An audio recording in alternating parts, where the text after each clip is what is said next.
עובר, שם ישבנו גם בכינו בזוכרנו את ציון, על ערבים בתוכה תלינו כי לא רוצנו, כי שם שלונו שובנו דברי שיר ותוללנו שמחה. שירו לנו משיר ציון, איך נשיר את שיר השם על אדמת נחל, עם אשכחך ירושלים, תשכח ימיני, תדבק לשוני לחיכי, אם לא אזכרכי, אם לא אעלה את ירושלים אור שמחה. Birshut Moray et Rabotai, je vous souhaite à vous tous bonsoir. Nous sommes à quelques jours de l'Eilula de Rabbi Shimon Bar Yochai. Et on sait que Rabbi Shimon Bar Yochai Alav Shalom, la Gdusha de Rabbi Shimon Bar Yochai, elle est inimaginable.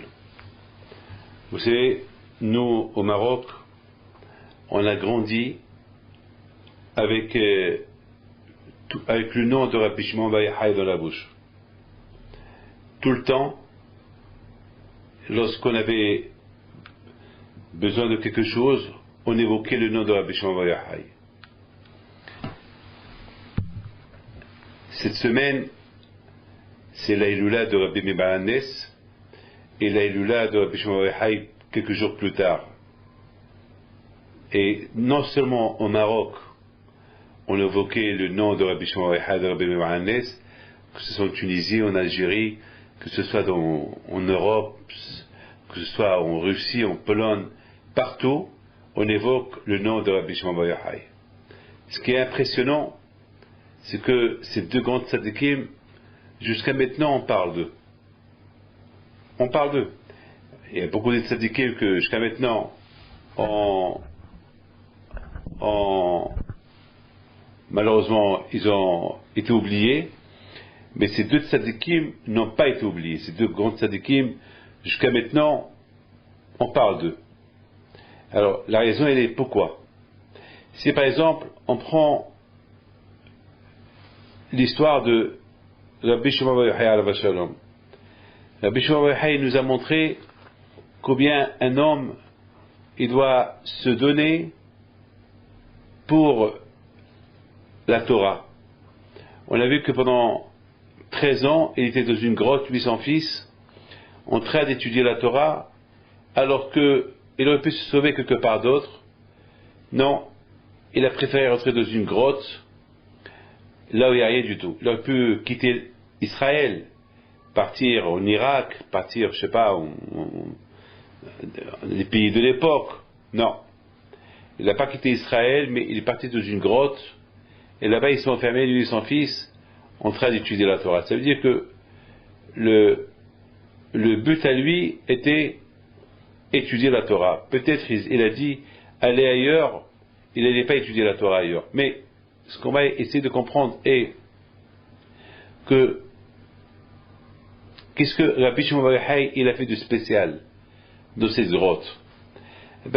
Rabbi Shimon Bar Yochai est arrivé à un niveau très élevé. Lorsqu'on chante le chant de Bar Yochai, on dit Na'ase Adam Ne'ema Ba'aborecha. C'est-à-dire que grâce à Rabbi Shimon Bar Yochai, que l'homme a été créé. C'est-à-dire que si Akadosh Baruch Hu il a vu que Rabbi Shimon Bar Yochai, ça lui suffit pour que Akadosh Baruch Hu prenne la décision de créer le monde. C'est-à-dire que Adam, il est né grâce à Rabbi Shimon Bar Yochai. Na'ase Adam Ne'ema Ba'aborecha. Alors au moment qu'Akadosh Baruch Hu il a pris la décision de créer l'homme, il a dit Na'ase Adam, on va créer un homme, l'homme Adam Arishon. Alors c'était grâce à Rabbi Shimon Bar Yochai. Akadosh Baruch Hu, il a vu ce qui vont sortir de Adam Rishon, et celui qui a le plus impressionné à Hachem, c'est Rabbi Shimon Bar Yochai. Lorsqu'il a vu ça, Kadosh Baruch Hu a dit je crée l'homme.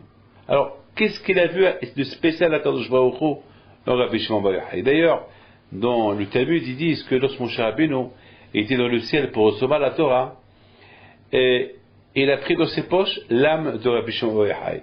Comme qui dit le Arizal Akadosh sur Moshe Rabbeinu, Alita la marom shavita shivit. Moshe, lorsqu'il est monté au ciel pour apporter la Torah, tu as pris un butin, shavita shivit, tu as pris un butin. Et c'est quoi shivi? Shivi, c'est les initiales de Shimon ben Yochai, Rabbi Shimon Bar Yochai. Là aussi, qu'est-ce qu'il y a de spécial? Akadosh Baruch Hu, il a pris la décision de créer l'homme uniquement lorsqu'il a vu Rabbi Shimon Bar Yochai.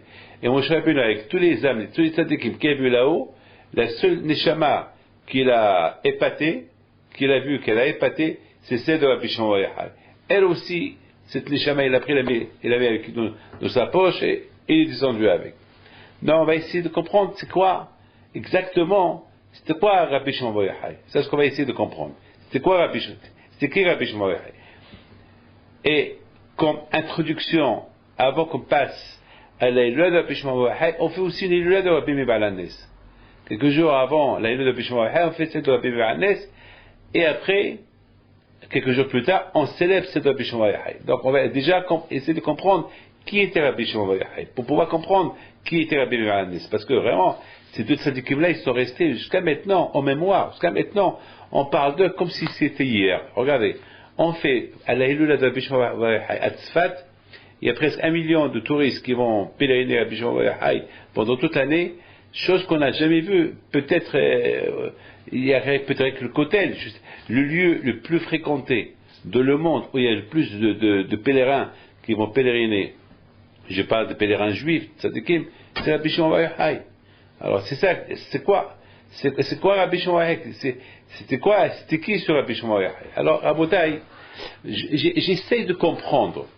Mais il y a quelqu'un qui m'a posé une question ce matin. Il a dit que Rabbi Shimon Bar Yochai, lorsqu'il s'est enfermé dans la grotte pendant 13 ans, il est rentré là-bas sans provision, sans rien. Il est rentré là-bas sans manger, sans rien du tout. Il y a eu un miracle, et ce miracle, il y a eu un grand miracle, que il y a un arbre qu'il a poussé, c'est caroubier, le caroube, et il y avait un petit fleuve d'eau. Donc, de temps en temps, ils vont manger un petit fruit. Et même ce fruit-là, c'est un fruit qui est sec. Les caroubes, ils sont très très secs. Donc, c'est avec ça qu'ils ont vécu pendant 13 ans. Pendant 13 ans, ils ont mangé que les caroubes. Et alors, il m'a posé question, ce monsieur-là, m'a dit que c'est écrit dans le Talmud que lorsque Rabbi Shimon Bar Yochai devait faire sa prière, il mettait ses vêtements. Une fois qu'il a fini sa prière, il rentrait, ils ont fait deux trous, et il rentrait dans le trou, il mettait du sable jusqu'au cou, et lui et son fils Rabbi Elazar, ils vont étudier la Torah. Ils vont remettre leurs vêtements uniquement lorsque ils devaient faire la prière. Alors il m'a posé une question. Il m'a dit pourquoi il n'y a pas eu un miracle pour les vêtements aussi? C'est vrai, c'est une belle question.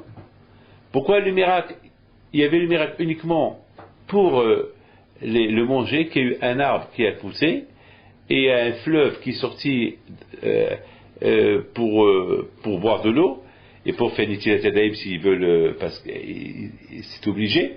Mais pour les vêtements, il n'y a pas eu de miracle. Pourquoi ils ne sont pas restés avec des vêtements et qu'il y a un miracle que les vêtements ne vieillissent pas? Vous savez que les Haramim ils disent que les Juifs qui étaient dans le désert pendant 40 ans, lorsqu'ils ont quitté l'Égypte et qu'ils sont restés dans le désert pendant 40 ans, les vêtements qu'ils portaient depuis la sortie de l'Égypte jusqu'à qu'ils sont rentrés en Eretz Israël, ces vêtements-là, ils n'ont pas vieilli. C'est un miracle, ils sont restés sur eux. Écoutez, les miracles, vous savez, il y a quelqu'un qui vous dit, Rabbi David, c'est impossible. C'est impossible. Je dis, pourquoi pas? Il dit, c'est pas possible que quelqu'un, il me dit, regarde, Rabbi David, il me dit, regardez-vous, chaque semaine, vous changez votre costume. Regardez-vous, chaque semaine, vous changez le costume. Je lui dis, c'est vrai, moi, je suis David Pinto. Mais ceux qui étaient dans le désert, eux, c'était pas David Pinto, eux, c'était des Doréas, c'était la génération de la sagesse, c'était des grands tzadikim. Et à Akadosh Baruch Hu, il a fait un miracle que leurs vêtements n'ont pas pourri sur eux. D'ailleurs, ils n'avaient même pas besoin de se doucher.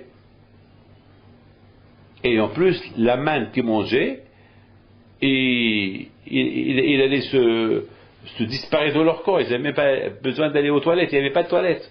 Alors comment? C'est pas possible. Comment? 40 ans, tu manges. 40 ans, tu manges, tu vas pas aux toilettes. C'est pas possible. Ben, c'est ça. C'est l'aïmouna.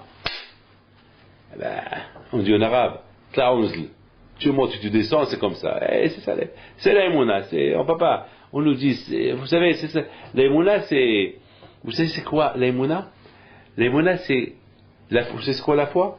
La foi, c'est lorsqu'on vous dit sur Hachem, sur Dieu, des choses impossibles de croire, et vous les croyez, c'est ça l'aïmouna. C'est pas l'aïmouna des choses qui sont faciles à croire. Ça, c'est pas une question. L'aïmouna, elle commence par des choses que c'est impossible de croire. C'est ça l'aïmouna. Vous savez, c'est quoi un homme qui a la foi en Dieu? Un homme qui a la foi en Dieu, c'est pas lorsque tout va bien chez lui. Parce que lorsque tout va bien chez lui, bien sûr qu'il croit en Dieu. Qu'est-ce qui lui manque? Il a tout. Mais c'est quoi la foi en Dieu? C'est lorsqu'il commence à avoir des épreuves et qu'il ne voit pas de sortie de ces épreuves. C'est là la question. Est-ce qu'il croit en Dieu ou il ne croit pas en Dieu? Parce que lorsque tout va bien, c'est normal que tu crois en Dieu. Mais l'aïmouna, croire en Dieu, c'est lorsque rien ne va pas. Et tu ne te passes pas de questions. Et tu acceptes. Tu acceptes. C'est ça. Alors, je lui dis, écoute, moi, on ne me pose pas de questions. Pour moi, c'est comme ça. La Hachamim, c'est écrit dans la Torah, Hachamim nous disent, et c'est confirmé dans la Torah, que les Juifs, pendant les 40 ans, dans le désert, ils n'ont pas été aux toilettes, ils n'ont pas changé leurs vêtements, et ils ont mangé la manne, à manger qui descendait du ciel une fois par jour. C'est tout. C'est pas la peine que je fais des recherches. C'est pas la peine. C'est vrai, c'est pas vrai. Celui qui ne veut pas croire, qui ne croit pas. Ça, c'est son problème. Moi, je crois. Plus que chaque matin, je me lève, j'ouvre les yeux. Qu'est-ce que tu veux? J'ai une garantie que demain matin, je vais me lever. Quelle garantie j'ai? J'ai aucune garantie. Baruch Hashem. Chaque matin, je suis là. Baruch Hashem, jusqu'au jour que Baruch Hu décide autrement. Mais pour le moment, voilà. Baruch Hashem. Donc, c'est quoi le problème? Pourquoi chercher les problèmes? Pourquoi? Vous savez pourquoi les gens ils sont déprimés? Vous savez pourquoi les gens ils sont non seulement déprimés, ils ont des chaos, ils dépriment, jusqu'à qu'ils se disent j'ai ras-le-bol de la vie, j'ai mal, parce qu'il leur manque l'essentiel. Il leur manque cette phrase-là, avoir confiance en Dieu, croire en Dieu. Quelqu'un qui croit en Dieu, quelqu'un qui a l'élément en Dieu, même s'il a un problème, il dit bon, c'est la volonté de Dieu. Le problème est ceux qui ne croient en rien. Lorsqu'il a un problème, il ne sait pas où lier son problème. Donc il est déprimé, il ne sait pas comment résoudre son problème. J'ai un problème, par exemple. J'ai mon voisin qui a le même problème. Moi je crois en Dieu, lui ne croit pas en Dieu. Moi, vous allez me voir en train de sourire, vous allez me voir en train de rigoler, prendre mon problème à la légère, surmonter mon problème à la fin. Vous allez voir mon voisin qui ne croit pas en Dieu, déprimé à 100%, jusqu'à que même un jour il risque de dire ça y est, je vais me pendre. Pourquoi? Parce qu'il voit son problème. Il sait pas comment résoudre son problème. Moi aussi, j'ai le même problème qu'il a. Moi aussi, je ne peux pas le résoudre. Mais la différence entre lui et moi, c'est que moi, je me dis, bon, puisque je ne peux pas le résoudre, et c'est un problème, ça vient de Dieu, bon, Dieu, il a une raison. Vous allez me dire, ah, je me cache derrière Dieu. Ah ben oui, je me cache. Ah ben oui, je me cache. Mais au moins, ben là que je vis. Moi, je me console. Ah ben, je me console. Le problème, c'est lui. Il y a mon docteur qui est venu chez moi il y a une semaine, il m'a dit que sa secrétaire, elle s'est pendue. Sa secrétaire, elle a très intelligente, très instruite. Elle dirige tout son cabinet. Elle s'est pendue. Elle était choquée. J'ai dit pourquoi? Elle dit parce qu'elle avait un problème et elle ne savait pas comment résoudre son problème. Malheureusement, je lui ai dit, aie confiance en Dieu. Mais malheureusement, elle lui disait, mais moi je ne crois pas. Je ne crois pas. Mon problème, il est insolvable. Je ne peux rien faire. Ben, malheureusement, c'est le problème. Mais moi, j'ai des problèmes un milliard de fois plus graves que la sienne. Je me suis pendu? Non. Pourquoi? Parce que je vis avec le problème. Je dis, bon, c'est un problème que c'est. Je mets l'étiquette en Dieu. Je dis, ben, c'est lui qui m'a posé ce problème. Ben, lorsqu'il décidera de le résoudre pour moi, il le résoudra. Sinon, ben, je vais vivre avec. Eh ben, je vivrai avec. Où est le problème? Il n'y a pas de problème. Donc, à Bouteille, on voit que l'aïmouna à Kadosh Baruch Hu. Et avoir la foi en Kadosh Baruch Hu. Comme c'est écrit dans la Torah, que Hachamim, ils disent aussi que les Israéliens pendant le désert, ils ont vécu 40 ans, ils n'ont pas été aux toilettes, ils ont mangé la manne, leurs vêtements ils n'ont pas pourri sur eux, etc. Maintenant la question se pose sur Rabbi Shimon Bar Yochai. Comment est-ce possible que Rabbi Shimon Bar Yochai alav shalom, comment est-ce possible qu'il y ait un miracle pour manger, il y a eu un arbre qui a poussé, de cet arbre-là il prenait de temps en temps un petit fruit et le mangeait lui et son fils et un verre d'eau de temps en temps, mais ces vêtements, il n'y a pas eu de miracle pour les vêtements. C'est que les vêtements, il fallait chaque fois qu'ils les enlèvent, pour ne pas qu'ils vieillissent, parce que, après tout, lorsqu'ils sont entrés dans cette grotte, ils ne savaient pas comment ils allaient rester. Donc, pour prendre des précautions, pendant la prière, ils mettaient les vêtements sur eux, mais pendant qu'ils étudiaient la Torah toute la journée, ils enlevaient les vêtements et rentraient dans ce puits-là qu'ils ont construit, et pour ne pas que les vêtements ils vieillissent.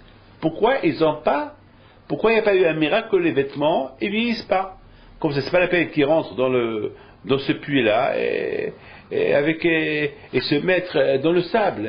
Imaginez-vous quand vous mettez toute la journée dans un puits couvert avec du sable. Ça gratte, c'est pas. Vous savez que nos sages racontent que lorsque Rabbi Shimon Bar Yochai il a quitté la grotte, lui et son fils, et qu'il est parti chez son beau-père, qui s'appelle Rabbi Pinhas ben Yair, nos sages nous racontent que Rabbi Pinhas ben Yair, un vendredi, était en train de préparer Shabbat, il entend une voix du ciel qui lui dit, tu sais que ton beau-fils, il va venir passer Shabbat chez toi. Il était super, parce que Rabbi Shimon Bar Yochai était marié avec la fille de Rabbi Pinhas ben Yair. Il était super content, donc il va pour accueillir son beau-fils Rabbi Shimon Bar Yochai. Il le voit de loin arriver. Il était tellement super content. Il voit son beau-fils qu'il a pris, il est devenu comme un ange, un malach. Après 13 ans dans la grotte, 13 ans qu'il a étudié la Torah, avec Eliyahu Navi, 13 ans enfermé dans une grotte, 13 ans de Torah, 13 ans qu'il a étudié les secrets de la Torah, son visage, il a changé. Il lui dit son beau-père, tu sais que Shabbat c'est bientôt, si tu veux, je t'amène au mikvé, et je t'amène aussi au bain. À l'époque, il y avait les bains romains. Donc Rabbi Shimon Bar Yochai, il va avec son beau-fils. Lorsqu'il s'est déshabillé, Rabbi Shimon Bar Yochai, il était étonné, il a pris un choc, le beau-père. Rabbi Pinhas ben Yair, il voit que le dos de Rabbi Shimon Bar Yochai, il y avait de l'herbe qui poussait. Parce que pendant 13 ans, il était dans ce puits, et 13 ans entouré avec du sable. Donc le sable, ça pénétrait à l'intérieur ça coupait un peu la chair du corps de Rabbi Shimon Bar Yochai, et le sable il est entré dedans, et avec l'humidité du corps, les herbes ils ont commencé à pousser. Vous imaginez ça? Imaginez-vous que l'herbe il pousse dans votre main. On est poileux. C'est les poils qui poussent dans les mains. Mais lui, Rabbi Shimon Bar Yochai, c'était de l'herbe qui poussait tellement qu'il était dans. Et Rabbi Shimon Bar Yochai alav shalom, au moment qu'il a laissé son beau-père un peu lui frotter le dos, le laver, Rabbi Pinhas ben Yair, il pleurait, il versait des larmes sur le corps de son beau-fils. Et les larmes, ils sont salées. Lorsque les larmes tombaient sur son corps, ça le piquait. Et Rabbi Shimon Bar Yochai alav shalom, il faisait aïe, il avait mal. Et Rabbi Pinhas ben Yair dit à son beau-fils, je suis malheureux de te voir dans cet état. Et Rabbi Shimon Bar Yochai, vous savez ce qu'il lui répond? Eh bien, si tu ne m'aurais pas vu dans cet état, j'aurais pas été maintenant ce que je suis. Si maintenant je suis Rabbi Shimon Bar Yochai, c'est grâce à cet état où tu me trouves. S'il n'y avait pas eu ces sacrifices que j'ai faits, eh ben, j'aurais pas été aujourd'hui ce que je suis aujourd'hui. Eh oui, tous ces tzadikim qu'on a eu maintenant, grâce à quoi tous ces tzadikim, ils sont devenus des grands tzadikim? C'est parce que ces grands tzadikim, ils ont pris de leur temps, ces tzadikim-là, ils ont sacrifié leur vie pour le bon Dieu. Et c'est grâce à ça qu'ils sont devenus ce qu'ils sont devenus. Vous croyez pour être un tzadik, c'est facile d'être un tzadik, C'est pas donné à tout le monde, c'est pas facile. C'est très dur. C'est très très dur. Donc maintenant, on comprend très bien que, maintenant, j'essaie de répondre à la question qu'on a posée tout à l'heure. On a posé une question. Quelle est la raison pourquoi Rabbi Shimon Bar Yochai, il n'a pas eu un miracle dans ses vêtements? Pourquoi il a fallu que chaque fois qu'il devait étudier la Torah, il enlevait ses vêtements pour ne pas qu'ils vieillissent? Et parce que, vous savez, lorsqu'on met avec un costume tout le temps, avec l'humidité et la transpiration, le costume, il vieillit, il pourrit, je sais pas. Alors on a posé la question, comme que Rabbi Shimon Bar Yochai, il a eu un miracle de le manger, pourquoi il n'a pas eu un miracle dans ses vêtements? Que les vêtements ne vieillissent pas sur lui.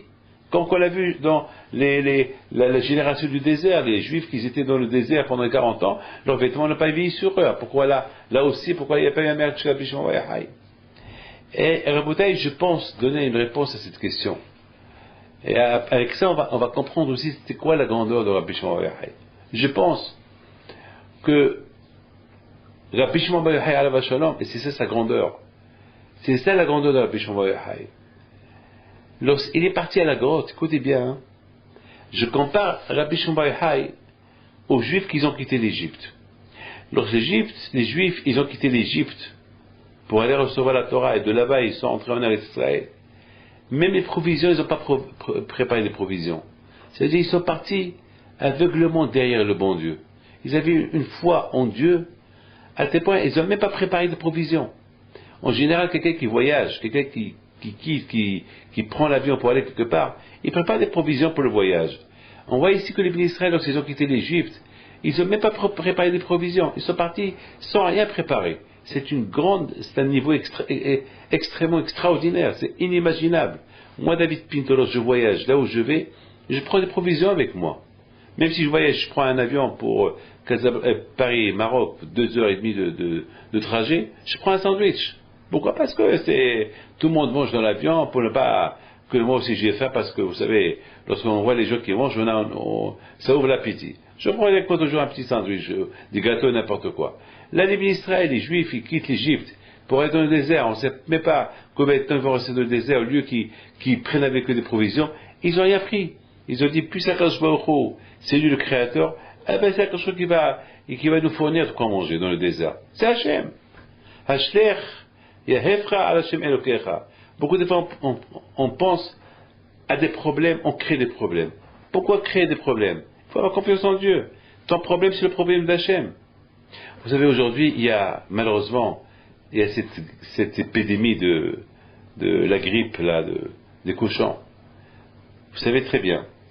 Malheureusement, j'avais beaucoup de voyages à faire. Et on m'a dit, Rabbi David, ne voyage pas, c'est un peu dangereux, les avions, 7 heures de vol, 9 heures de vol, 10 heures de vol. Alors j'étais obligé d'annuler mon voyage à Los Angeles, vous voyez. Et au fond de moi, je ne voulais pas annuler. Au fond de moi, je voulais voyager. Mais malheureusement, c'est le stress, c'est les gens qui me disent non, il ne faut pas voyager. Et finalement, à la fin, je ne sais pas quoi faire. Et je voyage pas. Et à la fin, il y a aussi Shlombait. Ma femme aussi me dit, non David, ça suffit, je ne veux pas que tu voyages.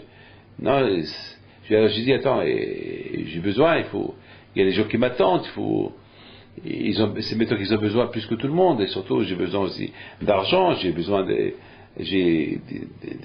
pauvres, j'ai des institutions, j'ai besoin d'argent, je suis obligé de voyager.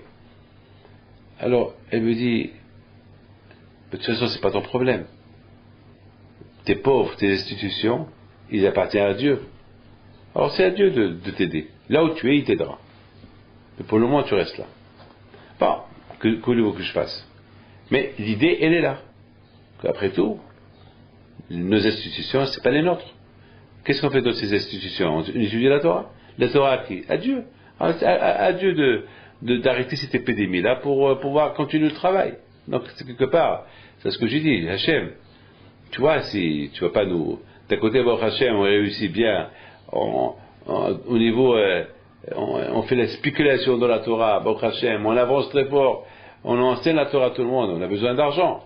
Et maintenant, si tu fais si tu fermes les frontières, comment on va continuer à faire ton travail, comment on va diffuser ta Torah, comment on va faire. C'est pas possible. C'est ton commerce. C'est comme un patron. Un patron, il veut bien qu'on travaille pour gérer ses affaires.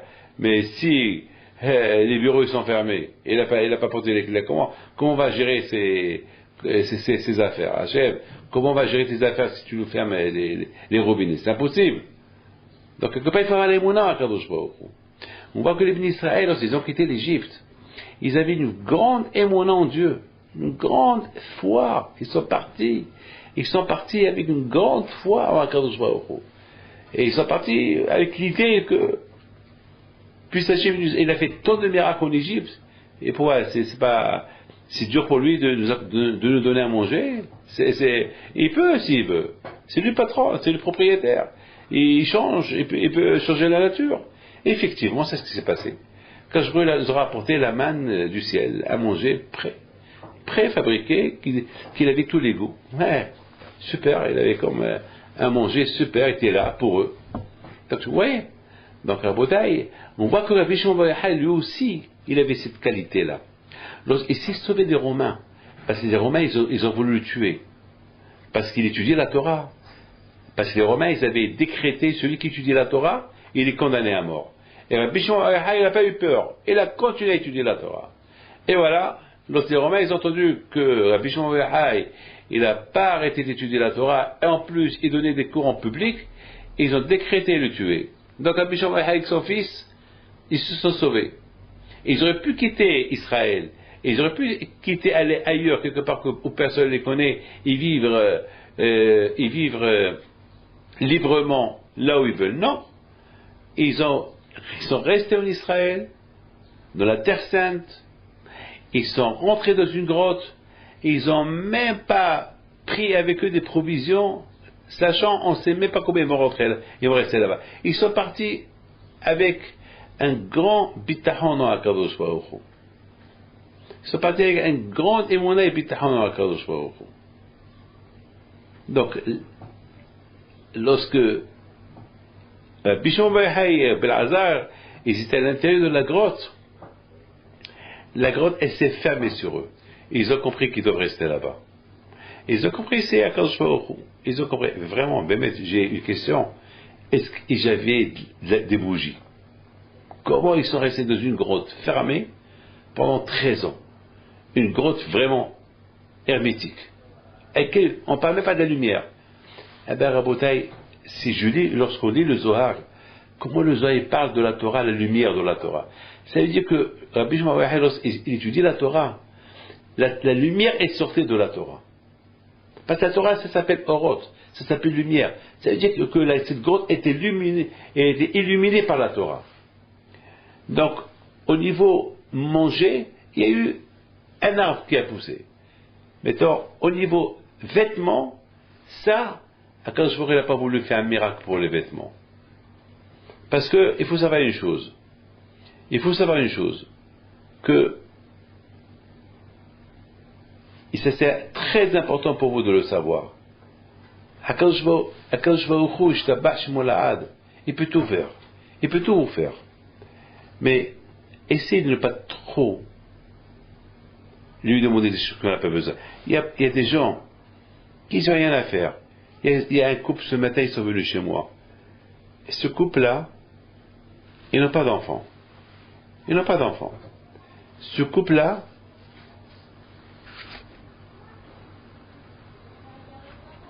le problème qu'ils ont, c'est qu'ils n'ont pas de maison.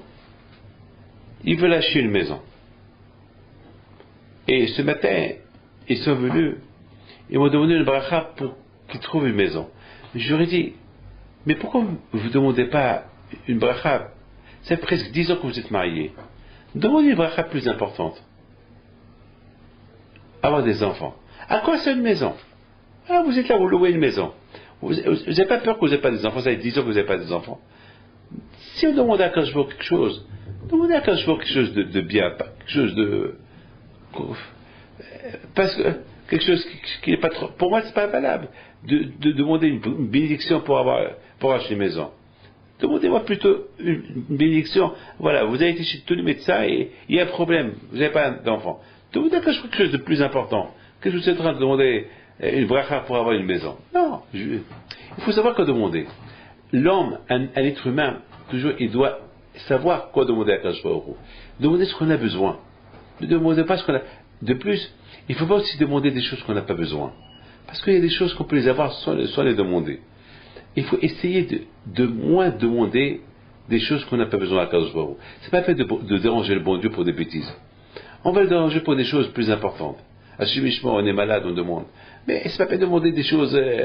Bon, je vis bien, on a de quoi vivre. C'est pas la peine de demander le plus, un plus. Je veux encore plus, je veux plus. Rabbi Shimon bar Yochai alav shalom, il a compris que si il aurait demandé les vêtements, on lui aurait donné les vêtements. Mais il se peut qu'il n'aurait pas eu un grand mérite après. Parce que, n'oubliez pas, de plus que tu demandes, on t'enlève tes mérites. Alors demandez uniquement ce qu'on a besoin. C'est pas la peine de demander un surplus. Parce que de plus que vous demandez des choses en plus, on n'a pas besoin. C'est simplement pour demander. Pourquoi? Vous savez, on dit que Hachem, il nous demande une srabe al-malika. De ce monde, il n'y a pas de récompense. Vous faites mitzvah, il n'y a pas de récompense de ce monde-là. La récompense, elle est gardée pour plus tard. Mais il faut savoir une chose, que l'homme, lorsqu'il demande à Kadosh Baruch Hu beaucoup de choses, alors Kadosh Baruch Hu, il dit, bon, si tu demandes beaucoup de choses, je te paye. Pour les médecins que tu fais, je te paye. Alors, après 120 ans, qu'est-ce qu'il va lui rester? Il va rester un peu. Même Yaakov Abinu, il a eu peur. C'est écrit dans la Torah, Katonti mikol hasadim. Lorsque Yaakov Abinu, alav shalom, lorsqu'il a vu que Esav, son frère, il venait lui faire la guerre, il a eu peur. Il a dit, peut-être, j'ai pas assez de mérite par rapport à mon frère. Peut-être, tous les mérites que j'avais, HaKadosh Baruch Hu me les a payés dans ce monde-là, il me reste peu de mérites, même quand HaKadosh Baruch Hu, il a promis à Yaakov, je vais te protéger de Esav ton frère, et Yaakov a pu, lorsqu'il a vu malgré tout que Esav vient lui faire la guerre, il a dit peut-être que j'ai pas assez de mérite. Parce que si j'avais assez de mérite, pourquoi il vient me faire la guerre? C'est-à-dire, il faut avoir la crainte qu'on risque de perdre des mérites. C'est-à-dire, ce qu'on n'a pas besoin, c'est pas la peine de demander. C'est comme quelqu'un il a 17 enfants. 17 enfants. Il vient chez moi, il me dit, Rabbi David, je vais avec une bracha à Kadosh Baruch Hu qui me donne uniquement de quoi leur donner à manger. Je veux encore un enfant, il me dit. Je veux une bracha pour avoir 18, 19 enfants. Mais je veux qu'il me donne la panassa avec de quoi leur donner à manger et de quoi les nourrir. Je veux pas le plus. Je veux pas de plus. Je veux pas de plus. Super. Il aurait pu me demander à Hachem, prie pour moi, pourquoi que je me donne, il me fait gagner au loto pour laisser 100 000 euros à chacun de mes enfants. Non. Il a demandé avec une parnassa. Parce que vraiment, le plus qu'on demande, ça diminue la récompense.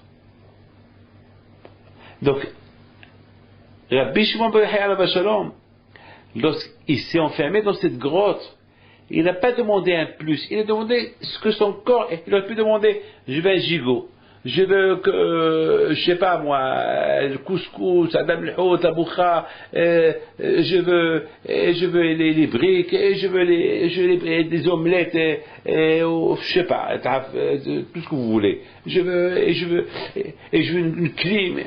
On lui aurait donné. Mais Rabbi Shimon bar Yochai dit non. Si je suis venu là et je me suis enfermé dans cette grotte, c'est pour étudier la Torah. Alors que j'ai besoin de tout ça. Si je peux vivre, si je peux maintenir ma vie avec un fruit par jour et un verre d'eau, ça me suffit. Si je peux me contenter sans les vêtements, pourquoi je vais demander à Kadosh Baruch Hu un miracle? Pourquoi Kadosh Baruch Hu, il me fait un miracle pour que ce vêtement-là, il reste intact sur moi? Non. Alors, je laisse la nature. C'est quoi la nature? Pendant la prière, je mets mes vêtements, comme ça ils ne vieillissent pas, comme je les mets quelques minutes, et après la prière, je les enlève, et je rentre dans un trou, et je m'enferme dans le trou, et j'étudie la Torah.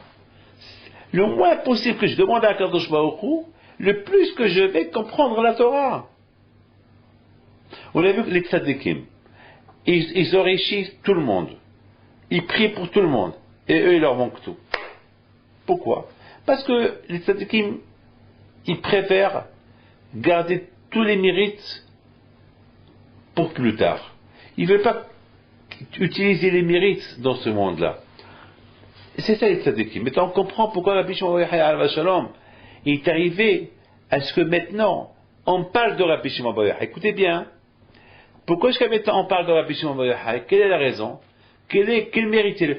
Parce que Rabbi Shimon Bar Yochai nous a laissé un enseignement pour nous les rabbins, pour le judaïsme depuis des milliers d'années, que si on veut progresser dans la émouna, dans la religion, et si on veut progresser dans la Torah, il faut suivre ces exemples à lui. Il y a des choses à apprendre de Rabbi Shimon Bar Yochai, exactement parce qu'il y a des leçons à tenir de Rabbi Shimon Bar Yochai. C'est la raison pourquoi le nom de Rabbi Shimon Bar Yochai est resté vivant jusqu'à maintenant. Parce que les leçons qu'il nous a enseignées, jusqu'à maintenant, ils ont été retenus par tous les grands tzadikim. Et le fait que, quand par exemple, je m'appelle Pinto. Pourquoi je m'appelle Pinto? Parce que mon père s'appelle Pinto. Parce que mon grand-père s'appelle Pinto. Mon arrière-grand-père s'appelle Pinto. Jusqu'à le premier Pinto de la famille. Mes enfants, mes petits-enfants, mes arrière-petits-enfants, jusqu'à ma chia, ils vont s'appeler Pinto. C'est comme ça. Alors, les idées que Rabbi Shimon Bar Yochai a laissées, ces idées-là, le fait que c'est des idées vivantes, des idées, des conseils, comment pouvoir vivre, ces idées de Rabbi Shimon Bar Yochai, c'est eux qui ont laissé le nom de Rabbi Shimon Bar Yochai vivre, et c'est la raison pourquoi, jusqu'à maintenant, pas de Rabbi Shimon Bar Yochai. C'est pas parce que Rabbi Shimon Bar Yochai était super, c'est par rapport au Ma'asim à lui, par rapport à ses idées à lui, par rapport à les choses qu'il a fait dans sa vie. C'est ça qui a fait que Rabbi Shimon Bar Yochai, jusqu'à maintenant, son nom, il est vivant. On apprend de Rabbi Shimon Bar Yochai plusieurs choses. On apprend comment Rabbi Shimon Bar Yochai, il n'a pas fait de calcul.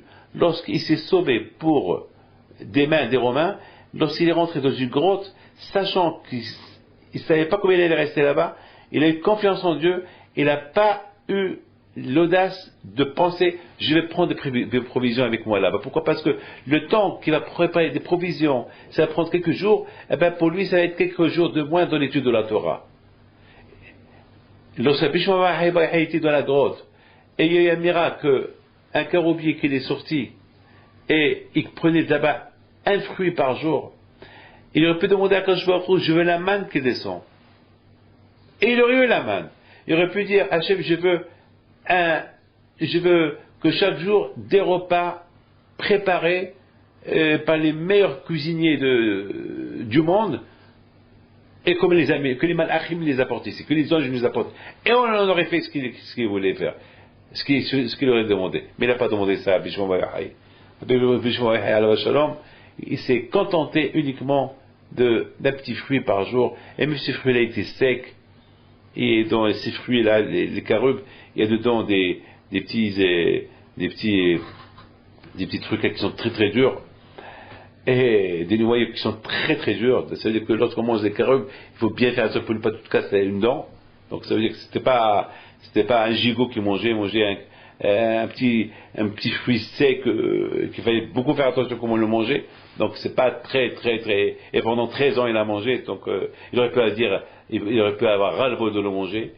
Il aurait pu demander que son vêtement il ne pourrit pas sur lui, qu'il ne vieillit pas sur lui. Il a demandé uniquement le strict minimum pour vivre, et le reste du temps étudier la Torah. C'est ça Rabbi Shimon Bar Yochai. Donc Kadosh Baruch Hu, il a vu pendant la création du monde, Rabbi Shimon Bar Yochai, ce que Rabbi Shimon Bar Yochai représentait. Il a dit Na'aseh Adam Ne'ema Babcha. Kadosh Baruch Hu, il a dit pour Adam, pour celui-là, moi je crée le monde. Donc c'est la raison que le nom de Rabbi Shimon Bar Yochai, il était maintenu jusqu'à maintenant. Et Rabbi Meir Baal HaNes aussi, Rabbi Meir Baal HaNes alav shalom, lui aussi, il s'appelait Rabbi Meir du verbe lumière. Il s'appelait Nehorai. C'était comme une lampe de lumière. Pourquoi? Parce que Rabbi Meir Baal HaNes alav shalom, lorsque quelqu'un posait une question de la Torah, Rabbi Meir Baal HaNes alav shalom, il lui expliquait la Torah jusqu'à que l'homme qui écoutait Rabbi Meir Baal HaNes, il voyait la lumière de la Torah. Il voyait la lumière, mais est une lumière. Et alors, Rabotai, c'est la raison pourquoi ces deux tzadikim-là, jusqu'à maintenant, on parle d'eux. Et c'est eux qui nous font préparer Matan Torah. C'est grâce à eux. C'est eux qui nous font préparer Matan Torah. C'est ça, Rabotai, Rabbi Meir Hannes, Rabbi Shoai. Ici, de la paracha, cette belle paracha-là de Harimot, écoutez ce que la Torah dit. Que Maase Eretz Mitzrayim Asher Yishavtem Ba, Lo Ta'asur, Maase Eretz Kenaan Asher Ani Mivi Etchem Shama, Lo Ta'asur B'chokoteim Lo Telchu. C'est un beau pasuk dans la paracha de Harimot. Quand je vois il parle à Moshe, et dit à Kadosh Moshe Rabbeinu, Dieu béni Israël, comme les ma'asim, comme les histoires, comme les actions qui faisaient les Égyptiens, là où vous étiez, là où vous avez vécu, ne faites pas. Rashi, sur place, il dit, Magish ma'asim shi Mitzrayim v'shem Knaim kul kalim kol ha'omot v'tomakom shashvu b'Yisraël kul kal min hakol. C'est extraordinaire ce que Rashi dit. Et dit de là on apprend qu'il n'y avait pas, je parle il y a 3000 ans, il n'y avait pas un pays aussi sale, aussi que leurs actions étaient mauvaises comme le pays égyptien de l'époque. Je ne parle pas de l'Égypte de maintenant, je parle de l'Égypte des pharaons il y a 3000 ans. Qu'ils étaient idolâtres, qui se mariaient avec leurs sœurs et qui violaient leurs fils et faisaient l'idolâtrie. C'est vraiment, c'était horrible. Alors quand je vois au Bnei Israël que Maase Eretz Mitzrayim, comme les actions, comme ce qui se passait en Égypte, ce que vous avez vu là-bas, ne faites pas. Et comme les mauvaises choses qu'ils font les gens des Kénaanim, où vous allez maintenant partir pour les aider dedans, ne faites pas. Alors maintenant, et de là, la Torah, elle ne parle d'aucune nation. C'est là que je dit, Hachem, il parle des deux nations sales, pourries, qu'ils avaient des mauvaises idées, mauvaises actions de l'époque, plus que toutes les nations, c'est l'Égypte et la terre de Canaan. La terre de Canaan. Donc, il y a un grand problème. Comment Hachem, il peut dire au Bnei Israël, comme ce qu'ils ont fait les Égyptiens, ne faites pas. Et comme qu'il faut mettre les Canaanim, où vous allez partir résider, ne faites pas. Ici, on parle des Juifs qui ont reçu la Torah, qui ont vu des miracles, qui vivent dans une grande sainteté. Ils mangent la manne, le manger qui tombe du ciel. Ils voient la présence divine. Ils voient la présence d'Hachem. Comment on peut imaginer que ces Juifs-là, ils vont tout lâcher pour vivre la vie égyptienne de l'époque? Comment est-ce possible? Comment ces Juifs-là, avec tout ce qu'ils ont vécu maintenant, ils ont reçu la Torah, ils vont partir dans la terre de Canaan, Eretz Israël, et là-bas, ils vont chasser les Canaanim de la terre, et ils vont commencer à vivre leur vie, la vie des Canaanim. C'est impossible. C'est comme un pauvre qui devient riche. Est-ce qu'on va lui dire, fais gaffe, fais attention, ne vis pas en pauvreté comme tu vivais avant? Comment voulez-vous qu'il vive en pauvreté comme qu'il vivait avant? Avant il était pauvre, maintenant il est riche. Vous avez vu un riche qui va dormir avec des clochards? C'est impossible. Alors, qu'est-ce que Hachem est en train de demander aux Juifs? Il est en train de dire, ce que vous avez vu l'Égyptien vivre, il ne faut pas le vivre. Est-ce que vous allez voir plus tard les Kénaanim, comment ils vivent? Vous aussi, il ne faut pas vivre comme eux. C'est impossible. C'est impossible. Alors, comment peut-on expliquer cela? Il faut savoir une chose. Écoutez bien ce que je vais vous dire.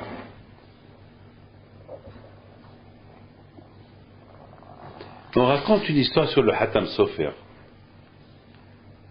Une fois, le Hatam Sofer, lorsqu'il était jeune, lorsque sa mère, elle a pris à la yeshiva, elle l'a enveloppé dans une couverture. Et ses voisins, ils lui ont dit, Madame, mais pourquoi tu enveloppes une couverture autour de Hatam Sofer jusqu'à qu'il arrive à la yeshiva? Et elle leur a dit, je ne veux pas qu'ils voient ce qui se passe dans la rue. Je veux que ses yeux, ils sont purs que dans la Torah. C'est de la folie. Ça veut dire que ce qu'on peut voir, ça peut nous influencer. Même quelque chose qu'on peut... Par exemple, on voit quelque chose de dégoûtant dans la rue. C'est dégoûtant. Mais le fait qu'on a vu, c'est que ça laisse une marque dans le cerveau. Quelqu'un qui voit l'Internet, quelqu'un qui joue, qui rentre et qui voit des mauvaises choses. Après, il vient à la synagogue prier. Comment il peut prier avec tout ce qu'il a vu? Quelqu'un qui était... Je vois quelqu'un qui est venu à la synagogue et je l'ai entendu en train de chanter un chant d'une chanteuse. Et malheureusement, alors j'étais dans l'avion, vous savez, dans l'avion, beaucoup de fois, ils mettent la musique forte. Donc parfois, on retient un chant. Bon, il y a un chant que j'ai... Avant, je voyageais avec Air France, j'ai retenu un chant, c'est pas de ma faute. Et celui-là, je le vois en train de chanter dans la prière. Je dis, attends, mais ce chant-là, je l'ai entendu. Mais il me dit, vous le connaissez? Je dis, non, moi, je sais pas, j'ai pas allumé la radio pour l'apprendre. Ou j'ai pas acheté ce CD pour le chanter. C'est, malgré moi, c'est dans l'avion. Mais tout, c'était dans l'avion, et je l'ai laissé dans l'avion. Mais toi, tu as porté ce chant à la synagogue. Ah, comment? Et ce chant-là, il est un peu vulgaire. Parce que c'est un chant en anglais, je comprends l'anglais. Alors comment tu peux prier à Kadosh Baruch Hu avec ce chant-là? Alors qui tu aimes? Tu aimes Dieu ou tu aimes cette femme-là? C'est quoi ça? Réfléchis un peu. Et là, Roger m'a dit pardon. Je dis, à l'époque, je dis, c'est pas à moi de dire pardon, c'est au bon Dieu de dire pardon, c'est pas à moi. Donc vous voyez, malheureusement parfois, ce qu'on entend, ce qu'on voit, ça peut marquer la personne. Ça peut marquer. Et c'est ce que je vous dis au Béni Israël. Il a dit qu'il m'a assez ces histoires, cette vie que vous avez vue en Égypte, vous ne l'avez pas vécue, parce que vous étiez esclave, mais vous avez vu les gens la vivre. Bon, vous risquez peut-être un jour de dire, viens, on va faire une expérience de cette vie égyptienne, on l'a vécue. Quand je vois, il leur dit, cette expérience-là, c'est pas une bonne expérience, la preuve, voilà, ils n'existent plus, ces gens-là. Regarde, je les ai punis. Ces gens de Canaan, où vous allez venir maintenant, si vraiment leur action, leur ma'asim était bonne, pourquoi je les jette de Canaan? Alors ça aussi, il ne faut pas les faire. C'est-à-dire que, malheureusement, parfois, à force de voir la chose, on risque de s'imprégner par la chose et faire la chose. Et c'est la raison pourquoi la Torah dit, faites attention. Ce que vous avez vu, c'est des histoires gravées dans votre tête parce que vous avez vu. C'est vrai, vous n'êtes pas participé à cette expérience, vous n'avez pas fait ça. Ce qu'ils ont fait, vous n'avez pas fait. Mais le fait que vous avez vu, maintenant vous risquez de passer à cette expérience, de dire, viens, on va faire comme nos patrons, comme ils faisaient en Égypte. Non, parce que en faisant une petite chose, vous risquez de faire une autre chose, et après vous allez dégringoler. On voit Rabbi Shimon bar Yochai alav shalom, la kedusha qu'il avait, c'est que lorsqu'il est rentré dans la grotte, il n'a pas porté avec lui dans la grotte l'idée de ce qu'il a vu chez lui à la maison. Qu'est-ce que nous avons à la maison? Moi, David Pinto, j'ai la salle à manger, j'ai un salon, j'ai une bibliothèque, j'ai des choses, j'ai une belle cuisine, j'ai un confort à la maison. Et alors je rentre chez moi à la maison, je sais chaque chose où elle est placée.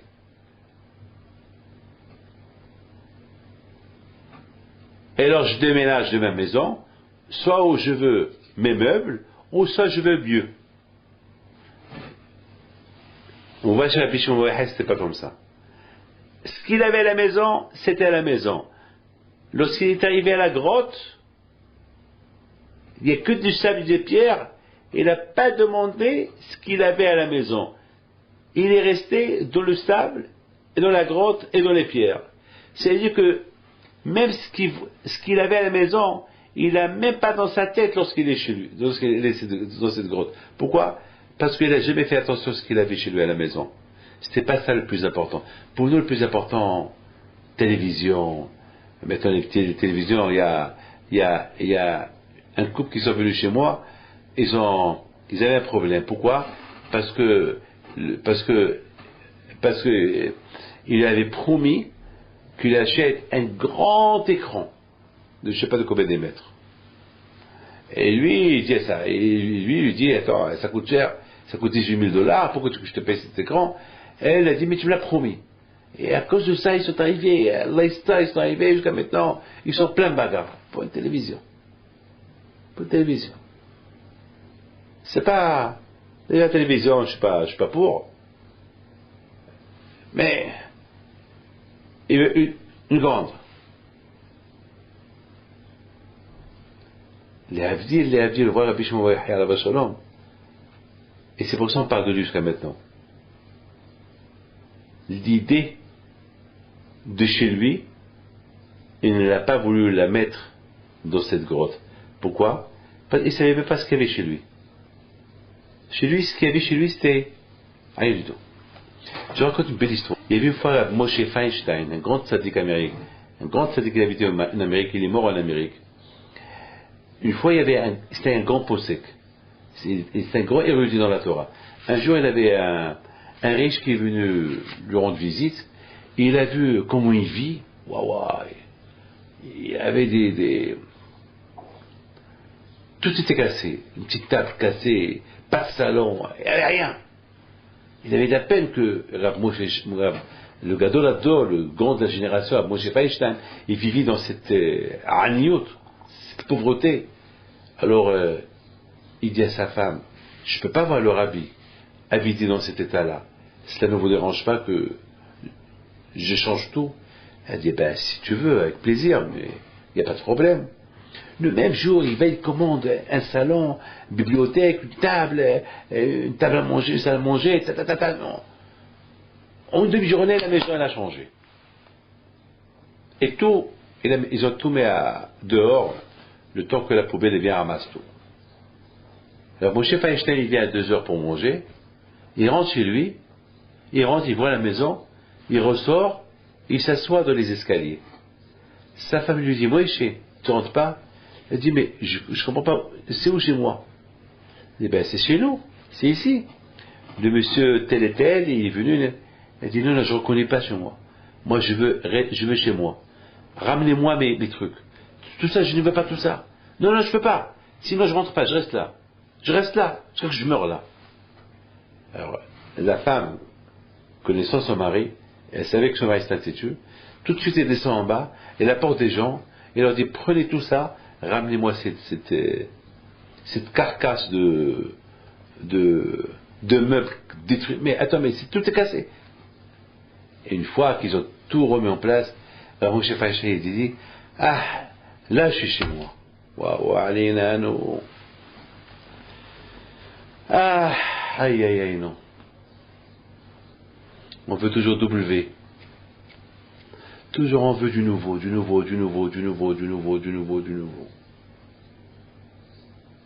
le problème. On veut toujours du nouveau. C'est grave. Voilà pourquoi Rabbi Shimon bar Yochai, il s'est élevé. Parce que Rabbi Shimon bar Yochai, il n'a pas demandé ce qu'il n'a pas besoin. Il pouvait se contenter d'enlever ses vêtements et rentrer dans un puits. Pourquoi il va demander à Dieu un miracle pour que ses vêtements ne vieillissent pas? Il n'y a pas besoin. Et c'est comme ça que Rabbi Shimon s'est élevé. Et il est devenu ce qu'il est devenu. Les souvenirs de chez lui, comment c'était chez lui, il n'a pas dans la grotte. Parce qu'il n'y avait rien chez lui. Et même s'il y avait quelque chose chez lui, il ne s'est même pas rendu compte de ce qu'il y avait chez lui. Vous ne savez pas. C'est pas nous, on connaît en petit détail chaque chose qu'il y a à la maison. Ça c'est sa place, ça c'est sa place. Non, ça c'est déco, c'est pas ça, c'est là. Ça c'est pas là, c'est là. On cherche trop la décoration dans la vie. Trop la décoration dans la vie, on ne peut pas être Rabbi Shimon. Rabbi Shimon, c'était spécial. Par rapport à comment Rabbi Shimon il a vécu, et comment il a vécu, comment il était Rabbi Shimon, c'est là qui a fait que jusqu'à maintenant on parle de Rabbi Shimon. Jusqu'à maintenant on parle de Rabbi Meir. La Gemara il dit que Rabbeinu Akadosh, celui qui a écrit les Mishnayot, il a dit si je suis intelligent et je suis hacham, c'est parce que je voyais Rabbi Meir Baal je le voyais par derrière. Alors j'étais assis derrière lui. Avec le fait que j'étais assis derrière lui, ça m'a influencé sa lumière de la Torah. Alors si j'aurais été assis en face lui, waouh, ce que j'aurais été aujourd'hui. Voilà peut-être comment c'est tzadikim, et ils ont étudié la Torah. N'oubliez pas que Rabbi Meir Baal il avait un maître qui était athée, qui s'appelle Elisha ben Abouya. Il était athée. Pour étudier la Torah chez un rabbin athée, c'est pas facile. À tel point que Haram ont dit, c'est dangereux ce que tu fais. Il leur a dit, c'est dangereux peut-être pour vous, pas pour moi. Parce que moi, je prends que le bon et je jette le mauvais. Comme un fruit. On mange l'intérieur, on jette la peau. Ce qui m'enseigne, ce rabbin, même qu'il est athée, je prends uniquement ce qui est bon. Ce qui est mauvais, je le jette. Ça veut dire, il faut savoir ce qui est bon, parce que entre bon et mauvais, c'est presque le même goût. Ça veut dire que Rabbi Meir Baal il devait s'investir tellement fort pour réaliser c'est quoi le bon, c'est quoi le mauvais de Elisha ben Abouya. C'est pas facile. Très dur. C'est pas facile. Très très dur. Alors voilà, de ces deux tzadikim là on apprend. Avec tout ce qu'on voit dans la rue, que j'apprends à Rabbi Meir Baal, avec tout ce que je vois dans la rue, il faut que je fasse attention. Il faut que je fasse attention. Parce qu'après tout a l'air bon. Tout ce que je vois dans la rue, tout a l'air bon. Mais il faut faire attention. C'est vrai, tout a l'air bon. Mais il y a, dans ce bon, il y a aussi le mauvais que tu crois que c'est bon. Alors ce mauvais-là, il faut l'enlever. Par exemple, l'Internet. L'Internet, a priori, c'est bon. Oui, mais dans l'Internet aussi, est-ce qu'il est mauvais? Il faut bien savoir, il faut bien découper, il faut bien trier ce qui est bon, ce qui est mauvais. Sinon, Hashalom, c'est grave. Voilà ce qu'on apprend de Rabbi Meir Baal et de Rabbi Shimon Bar Yochai. Que les échos de ces deux grands tzadikim soient avec vous, Keneratson. Que les échos de Rabbi Meir Baal et Rabbi Shimon Bar Yochai, que c'est pour ça qu'on dit Aharimot Kedoshim. Ils sont morts. Aharimot, c'est après la mort. Il y a une autre partie qui s'appelle Kedoshim. Ça veut dire qu'après la mort, il faut avoir un zéchot. Qu'après que tel et tel il est mort, on peut dire que c'est tel et tel là, ils sont encore saints, ils sont Kedoshim. Parce que beaucoup des fois, des gens qui sont morts, ils passent à l'oubli. Mais Rabbi Shimon Bar Yochai et Rabbi Meir Baal, ils ne sont pas passés à l'oubli. Ils s'appellent encore Kedoshim. On les appelle les tzadikim, les saints. Et c'est ça, je pense, ces deux parachutes qui sont super, extraordinaires. Et après ces deux parachutes de Harimot, Kedoshim, il y a la paracha est mort. Est mort, dire. C'est quoi dire? C'est-à-dire qu'il y a quelque chose à dire. C'est-à-dire qu'après que Caïn est mort, il y a quelque chose à dire sur eux. Il y a beaucoup de choses, tzadikim qui sont morts, il n'y a rien à dire sur eux. Ils sont passés à l'oubli. Mais Rabbi Shimon Bar Yochai et Rabbi Meir Baal, même qu'ils sont morts, on les appelle saints, et il y a toujours quelque chose à dire sur eux. Jusqu'à maintenant, parle d'eux. Que leur zéro soit avec vous. Amen Keratson. Que Dieu vous protège. Et si Dieu veut, je voudrais bien vous inviter à vous tous d'appeler tout le monde, que chacun il appelle l'autre, pour leur dire que chaque mercredi soir, il y a un cours de Torah, comme vous voyez. Faites profiter d'autres personnes à voir ce cours de Torah. Et Bisrout Rabbi Haim Pinto soit avec vous. Amen Keratson. Que Dieu vous protège. Amen. Et n'oubliez pas la veillée de Rabbi Meir Baal et de Rabbi Shimon Bar Yochai, d'allumer les bougies, prier pour que cette grippe-là, si Dieu veut, qu'elle ne s'étale pas, parce qu'on ne sait pas qu'est-ce qui peut arriver, que Dieu préserve.